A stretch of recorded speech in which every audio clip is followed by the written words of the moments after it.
Fala galerinha, beleza? Bem-vindos a mais um vídeo aqui do canal INFINITUCOBR. Quem fala com vocês é o Xeon. E galera, hoje um vídeo de teste, um vídeo de rush aí, e também já mostrar uma nova DG que eu tô solando aqui de duelista, né? Pois é, DU é o poder. E galera, é o seguinte, nesse vídeo aqui eu quero fazer um teste com vocês que é, né, além de mostrar o meu duelista fechando a arena do Eterno, é falar se vale ou não a pena tá fazendo esse rush durante os dias de semana, aqueles dias que não temos o buff de XP, e principalmente, né, quando se trata de um player que não tem tantos prêmios que nem eu. No caso aqui eu só tenho só o platina, tá? Eu não tenho pérolas, não tenho nada. Então assim, vai ser um dia comum, né? A gente paga 3kk e 500 na entrada, né? E é uma DG um pouco demorada, porque tem uns intervalos. Então vamos ver se vale a pena e já aproveitar para mostrar também o duelista fazendo essa DG, beleza? Então daqui para frente não vai ter mais áudio, vai ser só música. Se curtir no final, não esquece de deixar o like, se inscrever, né? E compartilhar. Então bora pro rush.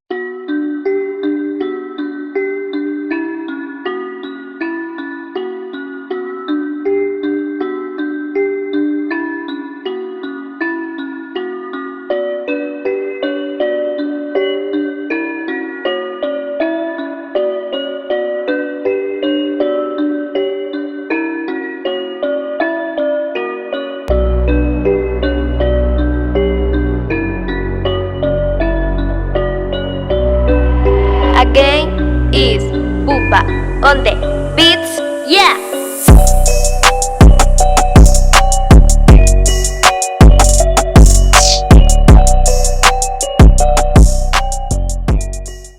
Lembrando, pessoal, um adendo, tá? Como eu tô gravando aqui, né, e tô postando, eu tô indo full BM em todas as ondas. Porém, quando eu quero só fazer para farmar, pensando exclusivamente no farm, tá? Eu nem uso BM, eu só uso BM no Tempos, no Dray e na última onda, tá? Então eu economizo muito SP. Como eu tô gravando aqui, eu quero fazer graça, eu vou full BM pro vídeo ficar rápido, tá? Mas lembrando que meu DU também consegue fazer desse jeito que eu falei.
a DG aqui, ó. Então o farm em dias de semana, quando você limpa bem, né, é 266 aqui no meu caso. Lembrando que eu fiz full BM, né, mas não precisa disso, eu fiz isso só para gravar, para ficar bonito, tá? Dá pra gente mesclar bem o BM aí, usar só nas ondas de boss e algumas do final. Mas a média eu achei até legal, né? Lembrando que você gasta mais ou menos 3kk e 500 para entrar. E se você vender 1kk, o que é muito barato, já dá 26kk, sobra 23 de lucro. Mas lembrando que o lucro chega até 1kk e 400 e 500, basta aí você vender na hora certa. Então esse foi o vídeo, já tá me mostrando o deusinho fechando Eterno, que era uma coisa que eu nunca tinha conseguido no Cabal. E também já mostrando como é o farm de Arena do Eterno em dias normais, beleza? Se curtiu, deixa o like, se inscreva, um grande abraço, valeu e falou!